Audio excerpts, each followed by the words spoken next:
అండి, welcome to మన ఇంటి వంట. చికెన్ సూప్ ఎలా రెడీ చేసుకోవాలో ఈరోజు మీకు నేను చూపిస్తానండి. ఈరోజు వచ్చేసి మనం బోన్లెస్ చికెన్ సూప్ చేసుకుందాము. కావలసిన ఇంగ్రీడియంట్స్ ఏంటో ఫస్ట్ మీకు చూపిస్తానండి. బోన్లెస్ చికెన్, ఉల్లిపాయలు, పచ్చిమిర్చి, కొత్తిమీర, వెల్లుల్లి, దాంట్లోనే 5 లవంగాలు, 2 ఇలాచి, చెక్క పలుకులు, సాజీరా అన్నీ కలిపి మిక్సీ చేసుకోవాలి. తర్వాత చికెన్ మిక్సీ చేసుకోవాలి. ఇప్పుడు సూప్ స్టార్ట్ చేద్దామండి.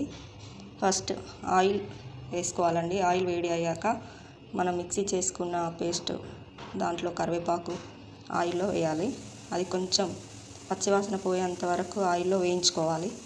తర్వాత ధనియాల పొడి, అల్లం వెల్లుల్లి పేస్ట్ వేయాలి. అప్పుడు మనం పసుపు వేయాలండి. మిక్సీ చేసిన చికెన్ వేయాలి. అది కొంచెం వేగాక మళ్ళీ మిక్సీ చేయాలి.